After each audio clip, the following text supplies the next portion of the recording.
Halo Healthies, kembali lagi di Podcast White Campus. Apa kabar nih teman-teman? Semoga sehat selalu ya. Pada podcast kali ini ditemenin nih sama kita berdua. Aku, Akilah, dan Kak Aura yang tentunya akan membahas hal-hal yang easy listening dan sangat menarik.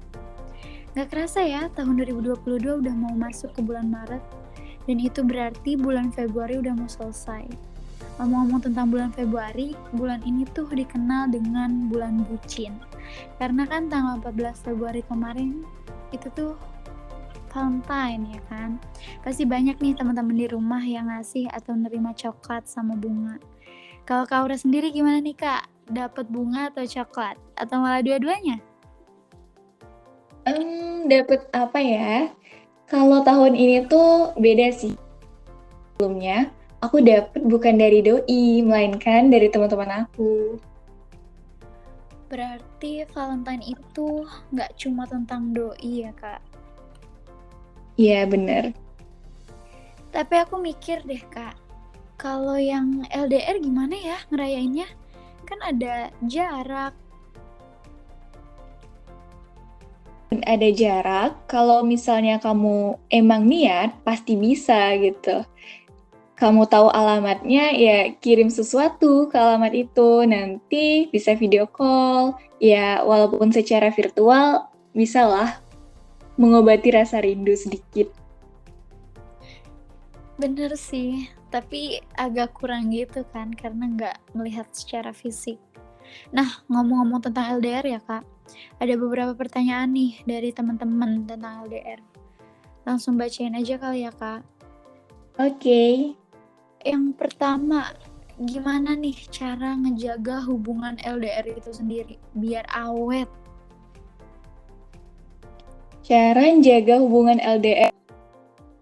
Tips dari aku yang pertama itu harus kesiapan mental dari diri sendiri dan pasangan. Kamu harus tahu berapa lama LDR dan apakah pantas diperjuangkan atau tidak. Kemudian yang kedua, komunikasi. Gak boleh ada yang ditutup-tutupin, ngabarin. Ya kalau semakin ada jarak itu, pasti kita itu lebih lebih baperan, jadi komunikasi itu sangat penting. Yang ketiga, saling percaya. Kalau kamu udah nggak percaya dari awal, mending ya udah mundur aja, nggak bakal bisa ntar ngelanjutin ke hubungan berikutnya. Dan yang terakhir itu komitmen. Komitmen ini bener-bener harus dijaga. Kalau nggak dijaga ya hubungannya bakal hancur berantakan. Itu sih tips dari aku. Bener sih, percaya, komitmen, komunikasi itu tuh penting biar nggak ada toksik. Semisal ada toksik nih dalam hubungan di masa LDR, gimana ngatasinnya? Itu pertanyaan yang selanjutnya ya Kak. Terus kalau tips dari aku ya, gimana cara mengatasi toxic relationship?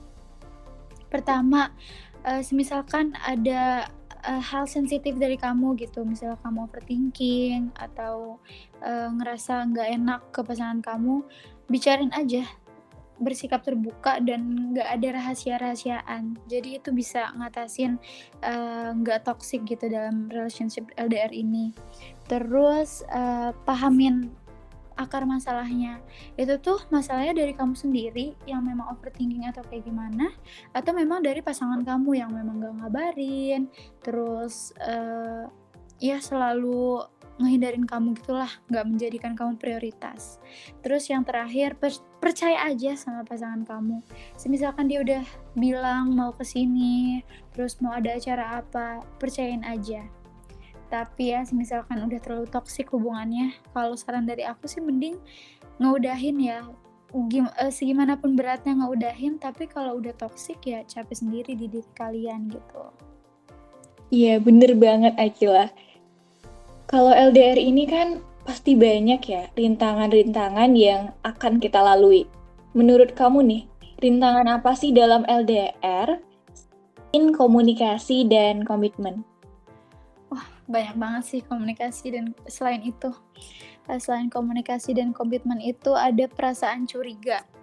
pasti dong kalau misalnya jarak jauh itu kita nggak bisa ngelihat dia lagi ngapain, nggak bisa tahu dia gimana. Pasti kan curiga terus gitu ya kan. Dan dari perasaan curiga itu tuh kita jadi jenuh, jadi gampang berantem, terus kalau gampang berantem jadinya kan sama-sama makin jenuh, jadi ada rahasia-rahasiaan, kepercayaannya jadi hilang. Terus ya jadi rawan selingkuh dan rawan putus gitu kan kalau LDR. Ya, emang rawan banget sih. Makanya kalau kita mau menjalin hubungan itu lebih baik kita tahu love language-nya apa gitu. Nah, bahas love language nih Kak. Menurut Kak Aura, love language itu apa sih Kak? Oke, love language itu sebuah bahasa cinta atau komunikasi, cara mengekspresikan cinta, atau juga bisa dikatakan kita menginginkan orang menyampaikan perasaannya itu seperti apa. Dan dalam love language ini ada 5. Setiap orang itu ada 5. Tapi yang membedakan itu adalah kadar dominannya yang mana. Yang pertama ada word of affirmation. Biasanya orang yang suka ini itu lebih suka diberi kalimat-kalimat positif, kalimat-kalimat sanjungan, kayak semangat sayang, kamu keren banget deh hari ini gitu. Kemudian yang kedua ada physical touch. Ini orangnya digenggam tangannya, dirangkul, dielus kayak gitu. Yang ketiga ada quality time. Yang quality time ini pasti ingin selalu berada dekat dengan pasangannya, ngelakuin sesuatu bareng pasangan itu mereka lebih suka bareng-bareng gitu. Yang keempat ada acts of service. Ini lebih ke melayani dan mendahulukan kepentingan orang yang dia cintai. Misalnya, ngantar ke suatu tempat, jemput. Kalau misalnya dia ada kegiatan, ditemenin. Ya, itu act of service sih.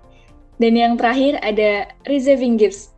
Biasanya memberikan sesuatu, tapi orang yang menerima itu nggak menilai dari seberapa mahal barangnya, melainkan apa sih makna dari pemberian orang tersebut, gitu Akila.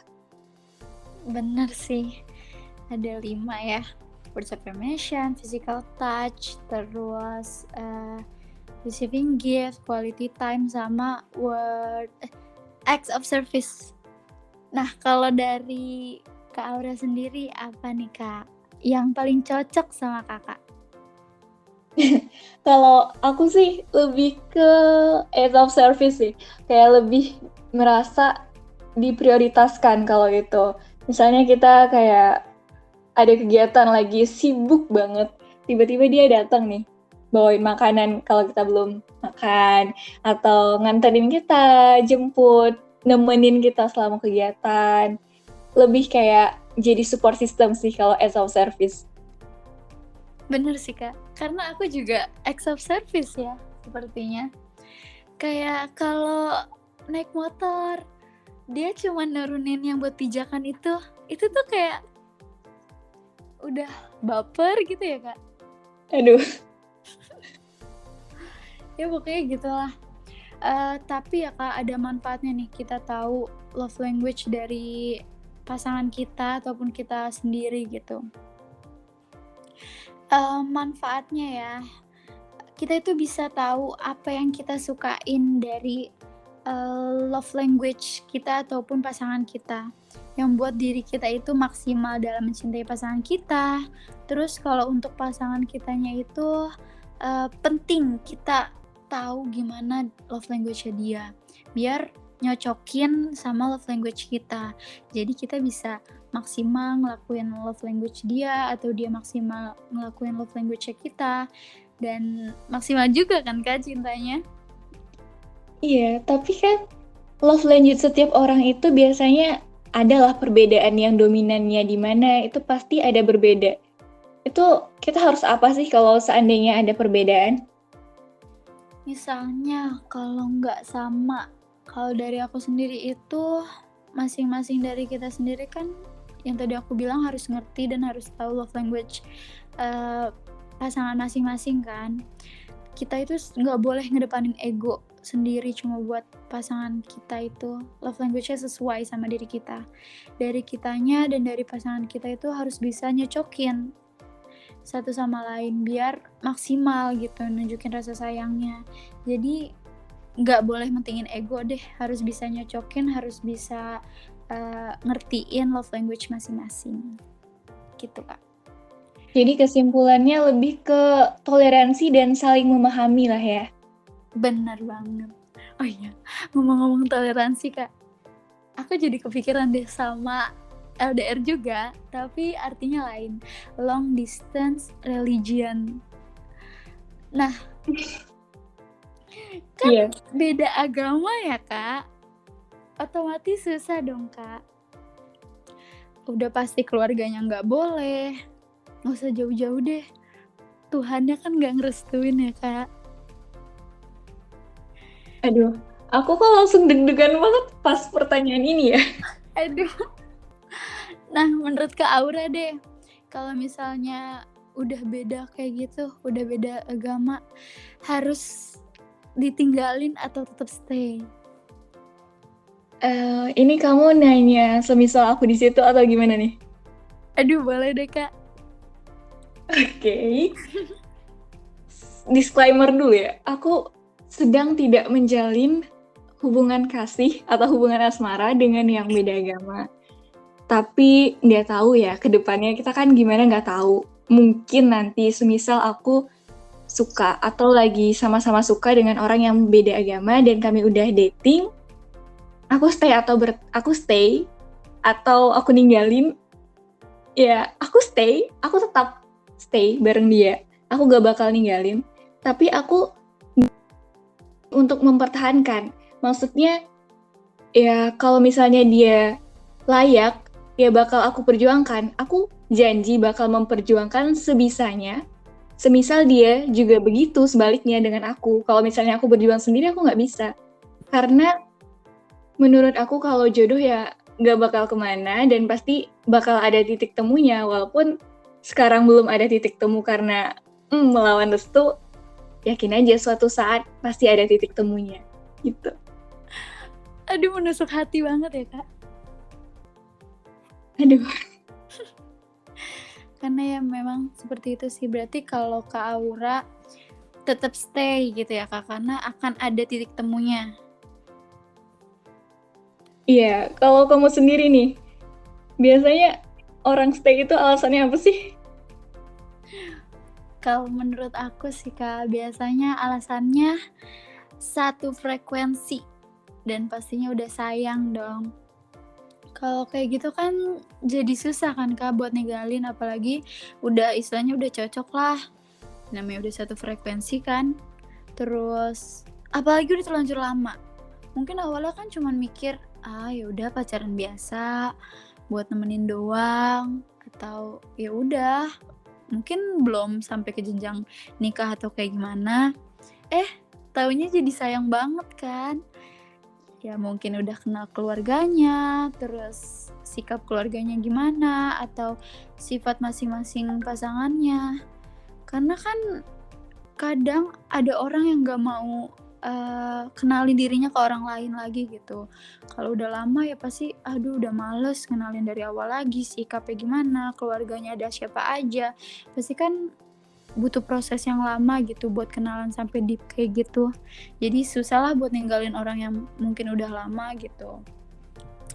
Walau pada akhirnya kan keluarga gak ngebolehin pasangan beda agama itu bareng ya Kak. Ya jalan akhirnya kalau gak pisah, ya salah satu ada yang ngalah lah buat pindah agama.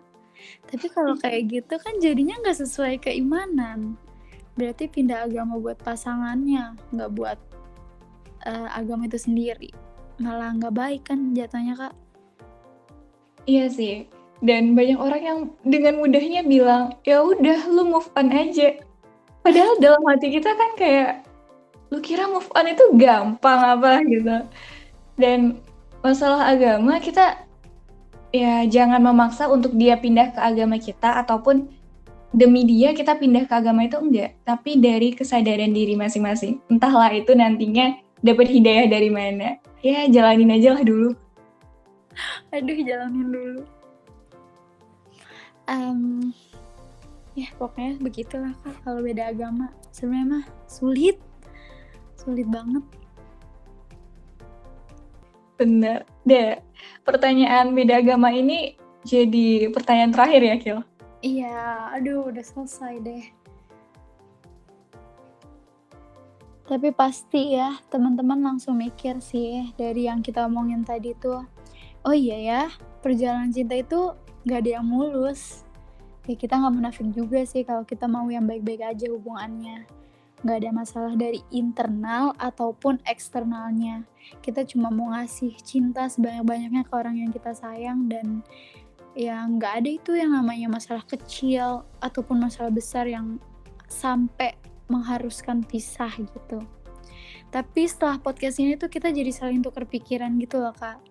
Terus kita kan jadi semakin ngerti seberapa susahnya ngejalanin hubungan, dari mulai atur kecocokan hal-hal kecil, sampai gimana kita muter otak dan hati untuk ngewajarin perbedaan dan open-minded sama suatu masalah dalam hubungan. Iya, aku kasih sedikit tambahan boleh ya? Wis, boleh dong Kak. Hey, wanita itu bisa menyembunyikan, menahan untuk tidak mengungkapkan cintanya. Tapi ketahuilah, ia tidak akan bisa menahan rasa cemburu. Jadi tolong hargai perasaan ini. Selamanya bersama itu sebenarnya tidak akan menjamin kebahagiaan. Tapi kamu harus yakin kalau semua itu akan menjadi pembelajaran, walau terkadang ya kita harus melepaskan, dan itu adalah bukti tulus mencintai. Apapun yang ditakdirkan untukmu akan tetap menjadi milikmu. Jadi tetap semangat. Wah, standing applause buat Kak Aura, keren banget. Oke teman-teman, sekian nih podcast kita kali ini. Semoga teman-teman tetap menjaga prokes. Terus teman-teman yang lagi sakit, semoga cepat sembuh, baik fisik maupun hatinya. Kita berterima kasih kepada kalian, dan juga mohon maaf apabila ada salah kata dalam pengucapan dan pemahaman. Oke, sekian podcast kali ini. Berani berkarya di masa muda, hidup pers mahasiswa. Dadah.